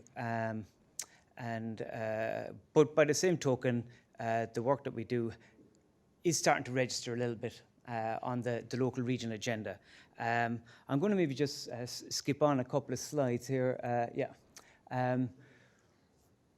I suppose I'm here today talking about some work that myself and two colleagues, the two better-looking guys there, Cormac and Ray, that we put together. We do a publication, an annual publication called the Southeast Economic Monitor, which is, I suppose, a little bit like it's a dashboard-style publication, and it kind of mimics a little bit that vital signs kind of document on a much smaller scale. What we're trying to do, I suppose, is that we've seen that there's a lot of debate in the region, there's a lot of discussion in the region on various economic and political issues. The region doesn't perform very well from a say, an unemployment, a wealth generation perspective, but a lot of the data, well, a lot of the debate actually takes place in a vacuum of data, and what we try to do is provide at least some independent data to the actual debate. We produce this document and go on a kind of a local and regional roadshow with it to the local radio stations, the local newspapers, and also to the national newspapers as well too. So we do get it out there. And it does, I suppose, ruffle a couple of feathers, and we do get abuse, but I suppose we also get support. And most notably, the support, I suppose, comes, from politicians who are not in power, tend to like what we do. And also, we also get support from the college, who defend us not because they support what we're saying, but they defend our right to say what we say. And a university in Waterford will pop up in a while. We're not around that long, or an institute of technology. We're not around that long. And I suppose local politicians and local officials are probably not hugely familiar with this idea of criticism, or data that might represent criticism. So that's why abuse comes our way, I guess. So what I propose to talk a bit about today is some of the data that we have gathered, some of the analysis we have done, in particular as it pertains, I suppose, to the topic of the conference. So I want to talk about funding and regional higher education performance and economic performance. Okay, so a little bit about the regions in Ireland. It came up, I think, at the very outset of this. Are regions a bit of a contested space, and what defines a region is a bit contested.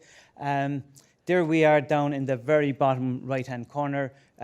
We work on a county basis, so we're Waterford, Kilkenny, Carlow and Wexford.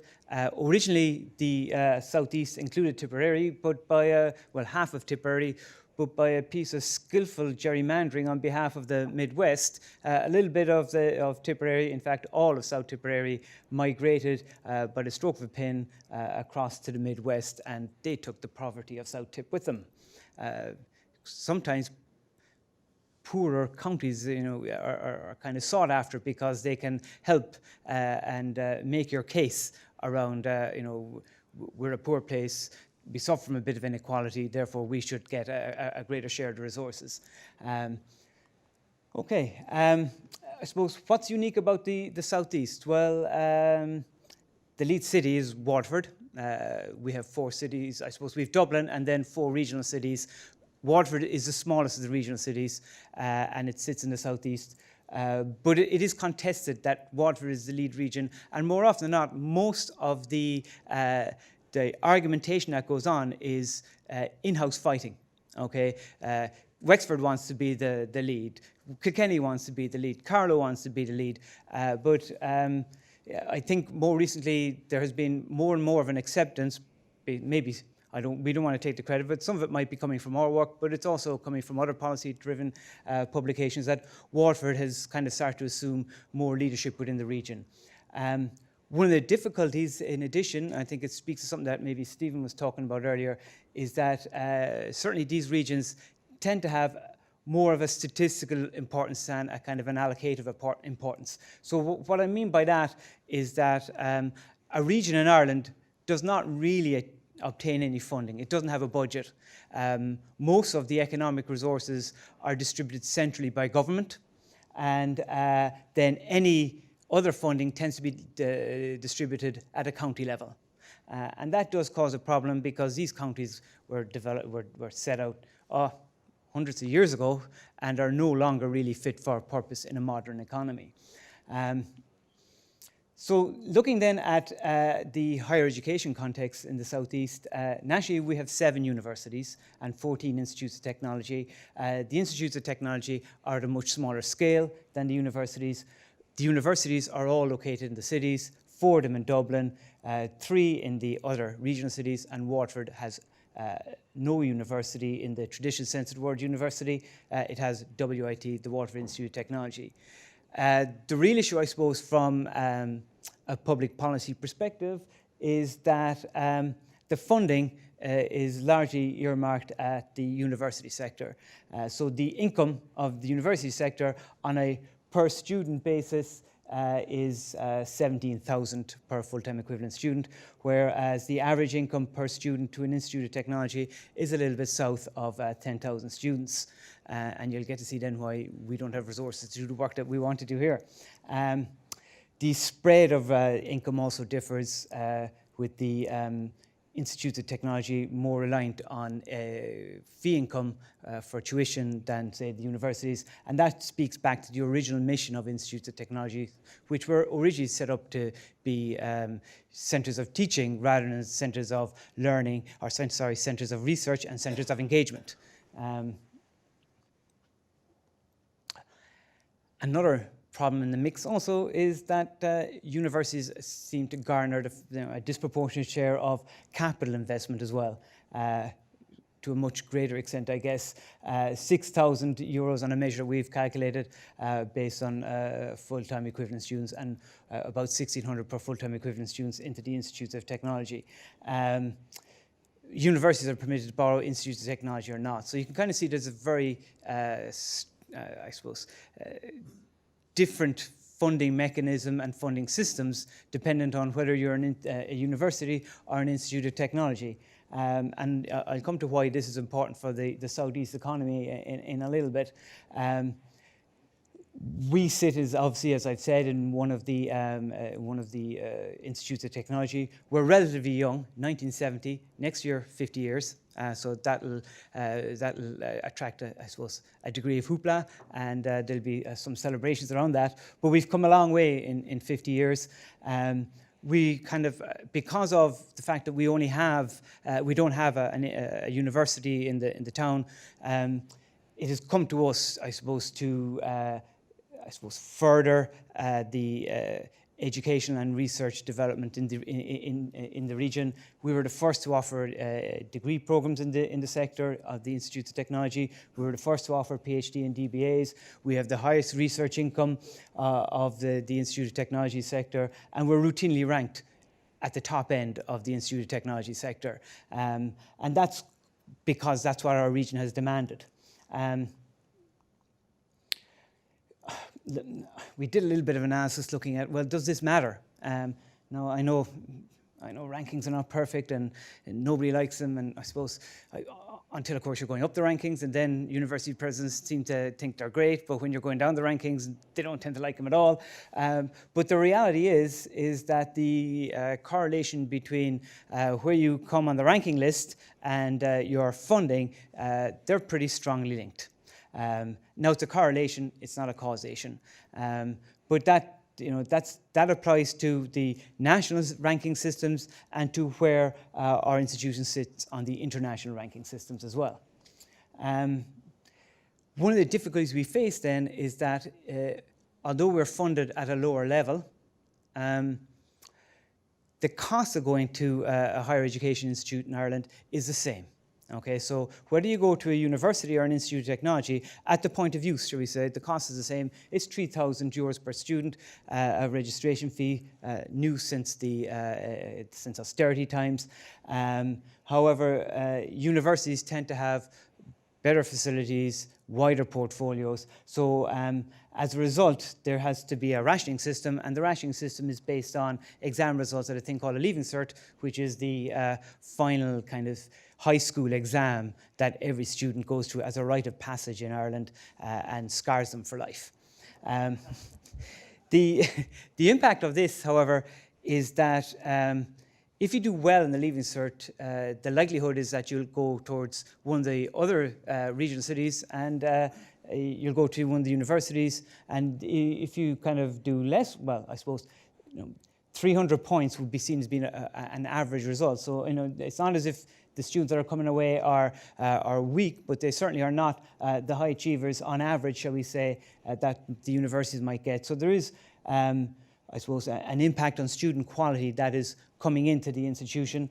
Now, the flip side of that, of course, is that it does mean that we tend to attract a disproportionate share of students who come from socioeconomically deprived groupings, which plays well at a certain level with some of our funders. So, how does this impact regionally, and how does the Southeast do as a result of this? And this, I suppose, is where we start to come in and try to inform some of the debate that takes place in the region with respect to higher education and other economic debates as well too. We have noticed that quite a few students leave our region. You can see that the Southeast in Ireland, we have much fewer percentage of students staying in the Southeast to complete their education. The reverse is Dublin. Now, I suppose that's where pretty much everybody stays in Dublin because they don't necessarily have to go anywhere, but the Southwest would be right next to us. North of 70% of students who reside in the Southwest stay in the Southwest for their education, whereas for us, it is under 40%. Allied to that, remember that the people that are leaving tend to be the, academically at least anyway, the higher achievers. This, I think, kind of shows it a little bit better. It kind of shows where people are going. On the left, we have the different counties, Waterford, Wexford, Carlow, and Kilkenny. And then on the right, we have where they're going to. The southeast higher education institutes are on the very top. So everything else down beneath that, we would, you could argue, is a leakage out of the region into the other cities. The issue, I suppose, is that do the students come back?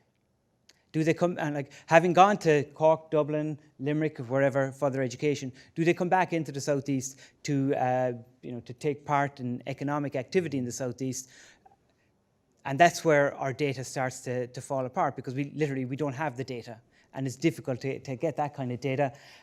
Anecdotally, at least, there would be a widely held view that no, they don't come back, and they stay in the cities and the locations where they have obtained their higher education.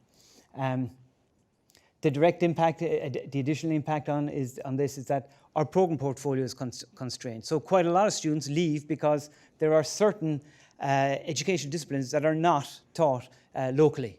And in Ireland, higher education is, in a lot of cases, is a local product. So it's very simple disciplines such as teacher training we don't have.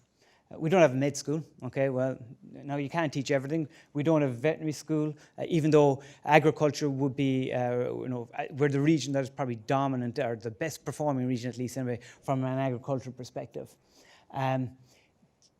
There's an additional effective tax on students or on citizens in the southeast, because there's a cost to going to these other cities to get your higher education training. And this is starting to register a little bit now on the local agendas.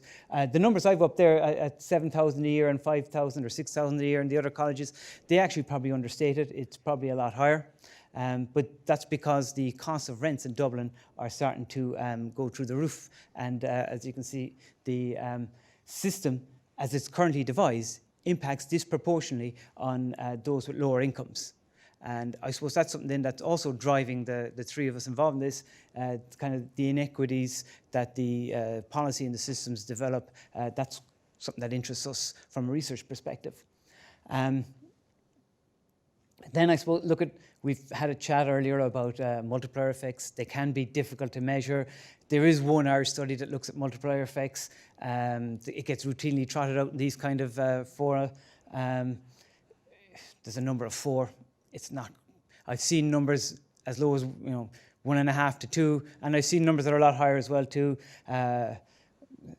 Wade and Scott have done something with respect to the impact that MUN has had on the economy of Newfoundland, albeit from a very different kind of methodology and perspective. But I suppose the point we're making is that investments in higher education do have impacts, and we would be arguing that there is, at least if you make that investment in the region, the impact will be felt in the region. Another, I suppose, aspect of what we looked at, we've had a look at the demographic structure of the region. And one thing that kind of jumped out at us at an early stage of our work was that the southeast is kind of hemorrhaging a certain group of people. We represent roughly about 9% of the national population, so you would expect that at each of the individual age cohorts, it should be around 9% of each individual age cohort. Now, of course, we're not naive enough to assume that that would be, at every single cohort, they'd be 9% precisely. But you'd expect that the distribution should be relatively randomly dispersed. You might be up on some age cohorts, you might be down in another. However, we've noticed that there's a very obvious pattern in the age cohorts. In other words, we are underrepresented by people of the ages from about 20 to 40 in the region, and we're overrepresented by older people. So that's a problem, and that I suppose speaks to the earlier point that the people who leave to get their education in Cork and Dublin and Limerick tend not to come back.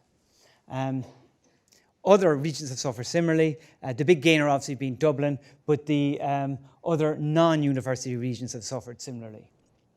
I suppose, look at this. The impact that this has on the population is that we have less in our region that are educated to third level.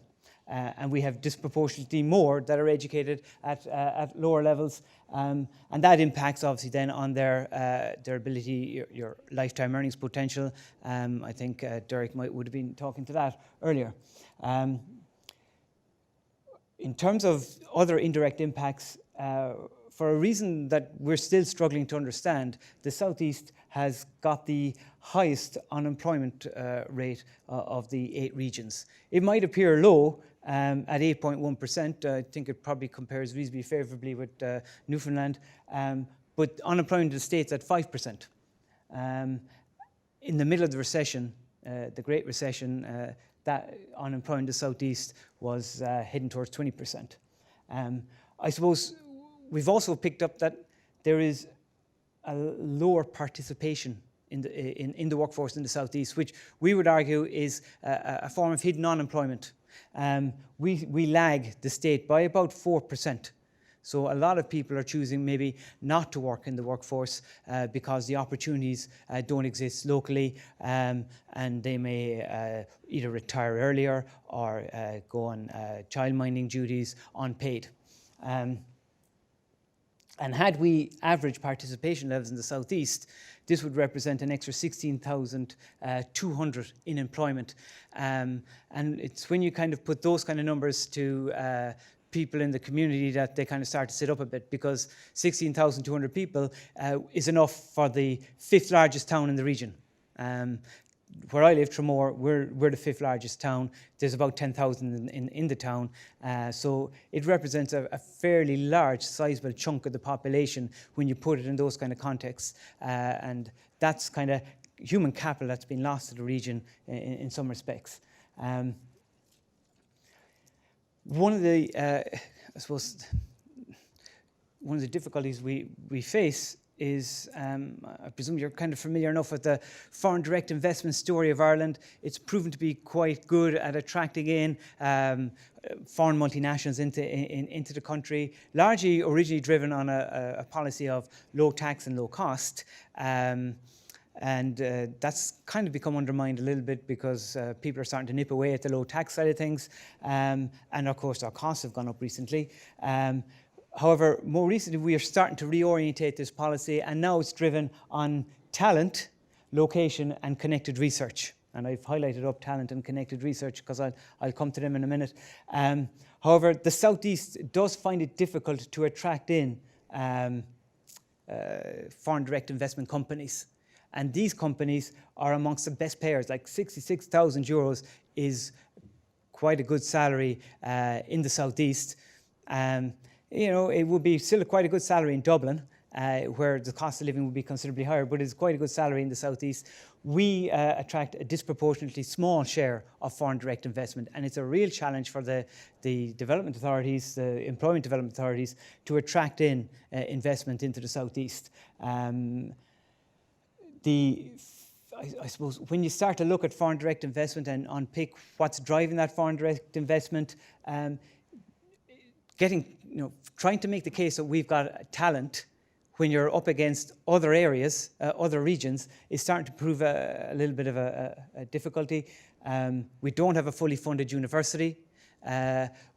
There's a population donut emerging in that our young people are leaving and possibly not returning, and we don't have a fully expanded academic portfolio. And on the connected research side, which is another key plank of our foreign direct investment policy, much of the funding for research also finds its way to the university sector. SFI is short for Science Foundation Ireland. They're one of the big funders, one of the big national funders of research. It's a lot of money for 7 universities to share out, 163 million. 1.6 million is what goes to 14 institutes of technology. It is a pittance. And most of that goes to the STEM disciplines. So kind of doing the work that we're doing is proving really difficult to get funding. And myself, Ray, and Cormac have nearly come to the view that there's no point even filling in documentation because we're just hitting our heads against a brick wall when it comes to funding, and we plough on our furrow on the basis that we've kind of grown up with, shall we say. So I suppose when when we look at this, what can we draw from it? Well, we've got our Southeast Economic Monitor, which puts the information out into the public domain in as independent a way as we possibly can. We have, I suppose, at least created a discussion around this notion of a fully funded university. There's a lot of debate locally in that we're going to a merger process potentially, although who knows, with another institution to be called a technological university. There has been very little of how that technological university is going to be funded. In fact, if anything, the funding is going to be the same as it is at present. And we're trying to maybe contribute to that little debate a little bit in the region to say, well, if we want to be we can have a university in name, but really, I'm not so sure if we want a university in name. We want a university in funding, just like the others. And I suppose you could say that I would say that I work in the institution, but beyond that, the region needs a fully funded university as well too. So that's me. Thank you very much. We have about 10 minutes for questions, so Doug and Rob and who else was there? Herb, yes. You can join us. No, you stay here, John. So you can sort of stand here and now. Yep. I appreciate it. Oh, and Herb doesn't have you wanna- now you got him feeling bad, Rob. Yeah. Oh, damn. So how about Okay, sartorial elegance, guys? Yeah. Just direct the question to whoever you want here, Jim. Mike's looking for a mic there as well.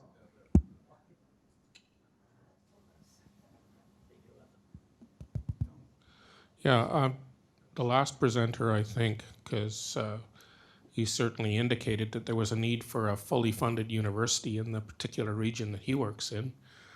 But can you not develop a partnership with existing institutions through online? I mean, that's not a new idea really, but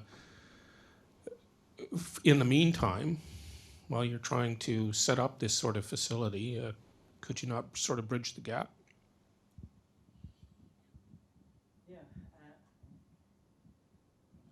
Would at least encourage the young people to stick around for at least their education anyways, and perhaps out of that education better opportunities could develop.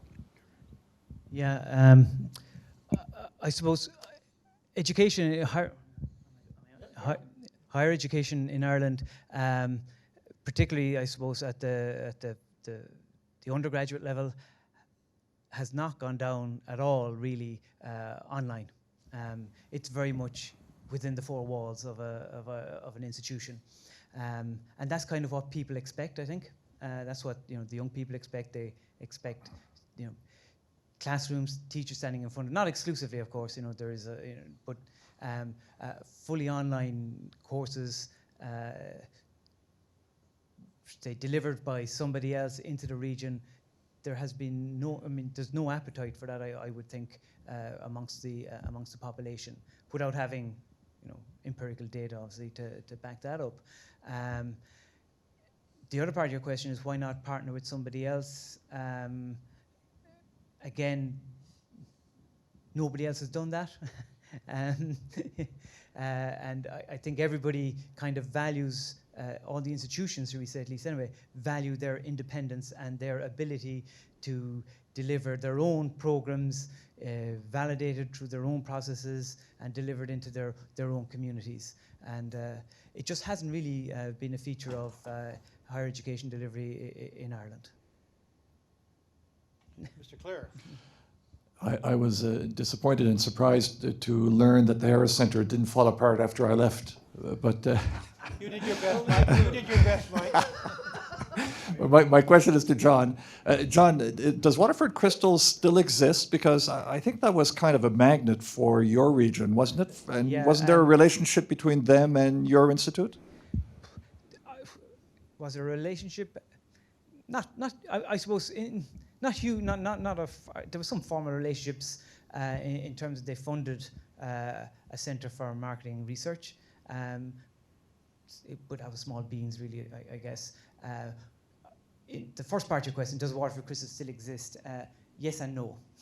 It failed it went bankrupt, it went out of business, but it has re-emerged like a phoenix from the ashes, but much smaller, and no manufacturing takes place in the region anymore. It's all offshored.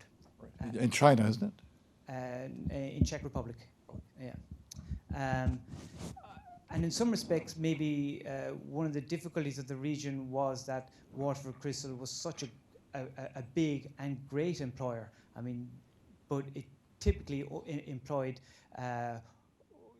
white-collared workers that didn't need an education in the higher education sense of the word. So it meant that there wasn't that great a tradition of higher education in the southeast maybe 20 or 30 years ago, because people didn't need it. They could work in the crystal plant and get paid exceptionally well.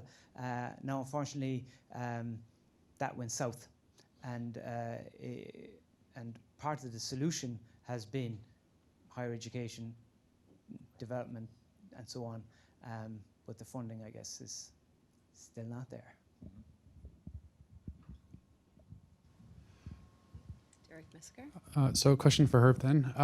This is just a question purely out of curiosity, and forgive my ignorance, I haven't worked at a research think tank before.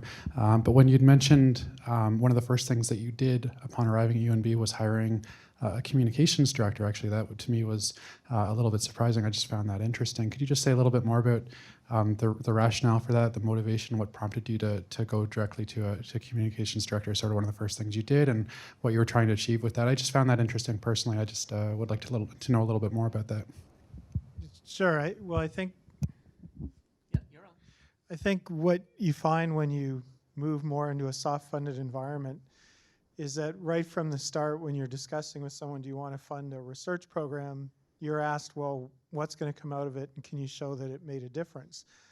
And so you can do that after the fact, where you do the research, you put it up on the web as a working paper, which is what an economics department would do.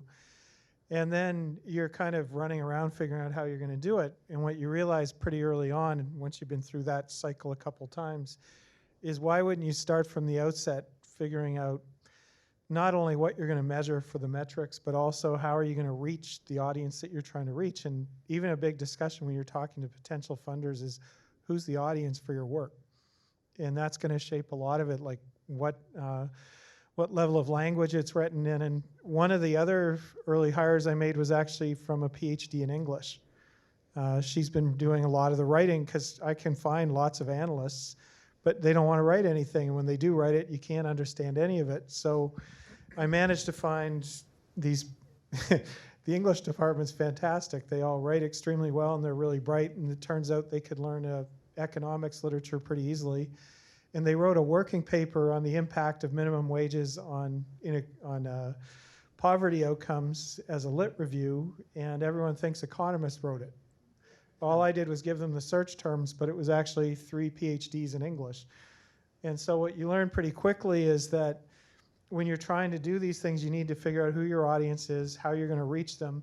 But then more and more, the scarce factor in this is the communication piece and the people who can write, because we don't have undergraduate programs that emphasize communication anymore as part of the training in an economics degree. We've got people who take tests, who can do technical tasks or work with software. But in my program out in Calgary, when we looked at why the students couldn't write, we found out in 1985, the first year we looked, every course had a term paper in it.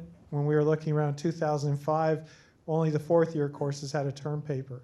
So we had students that would be coming through 3 years with basically no writing assignments, and then we gave them one in every course. Wow. So guess what? They don't know how to write. Average number of references per paper went from about 10 down to 1, and it was usually the textbook for the course. So we had to start putting rules in saying we need at least 5 references, and it can't be that. So then we started getting links to websites, and the low point came, I had students that were citing a middle school project on the Depression, and they didn't even bother looking at who the author was. So what we're looking at is, until we revamp the undergraduate courses to bring more training in, you start to think, if you want to have impact, where's it going to be? You can find technical skills pretty easily. They're abundant. What's missing is the communications piece, and even the technologies and the platforms. Like the big joke is I put the in front of Google and Twitter because I don't know how to use them. And so when we even came in, it's like, do you need a website? As you said, it's a project. But even how do you communicate with people? And it turns out I was told LinkedIn is a big one. So now I have all these LinkedIn followers. I'd never used it before other than to find old classmates' email addresses. So I'm not the person who should be driving how do you do this. It was really important to bring professionals in. StatCan, I'm guessing, is doing the same thing. So I'll say two things to that. First of all, I teach a course here at MUN as well, where I ask students to write essays, and I know exactly what you're talking about. I see that as well. Yeah, I guess what stood out for me was working with StatsCan. When we deal with communications, we're dealing with communications after the fact. So we write a paper, and then we go to the communications team, and we decide how do we want to market that. So what struck me as interesting was just to say that you're going to basically flip that process on its head and hire the communications director first, and really go out there and find out what kind of market you have. I found that pretty interesting. So just one quick comment. On your side of the fence, you think that communications is coming after. On our side, when we see your products come out, we don't see you. We see the communications, and you have very standardized products that have, it shows a lot of thoughts gone in and how to get those out, including what types of products are increasingly coming. So I'm guessing StatCan is making fairly sizable investments in comms plans. And just when you get into a soft-funded environment, there is no more important piece. That's basically the only thing I'll add on that. It's good to know. Thanks. Yeah. Just actually, I want. There was something that came up about the inability to hire students who have graduated, who are technically done, and I wanted Rob to say a few words about the Harris Center intern program because we kind of solved that problem a little bit.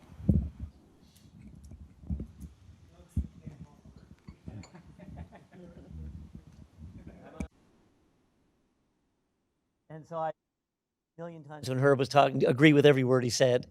And so one thing we've done, and there's a raft of them, I mean, Vaughan is a lead for Harris Center and MUN, in fact, on the National Research Impact Network. So there's communication staff with real key skills, but there's also knowledge mobilization, brokers, facilitators, and that's a skill set. And there's best practices, and there's a community of practice. And some faculty members are awesome at it. But often it's not what your training has trained you to do. Often, in fact, it trains it out of you to do scientific peer review papers, et cetera.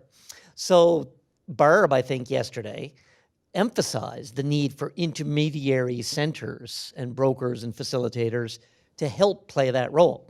And so Boyan on the internship program, we early days, Harris Center, it's really hard to get core funding from government, especially for positions.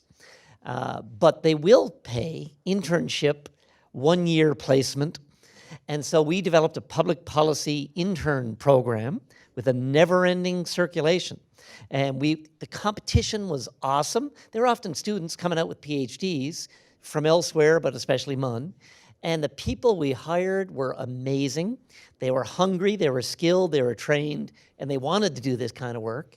And most of them, I mean, Johan worked for the Fishermen's Union. Cecily Panton works with Department of National Defense in Ottawa. I mean, the alumni of that program, and it died for a while when we didn't have matching funding with the cuts, but we've managed to cobble it together. And again, we have another kick-ass intern on knowledge mobilization and communications instead of public policy. Well, thank you very much for that succinct Always response. So I just want to thank the panel. I'm sure any of the panel who you want to talk to will be available to talk to you after. Correct? Oh, you buy the beer. Thank you.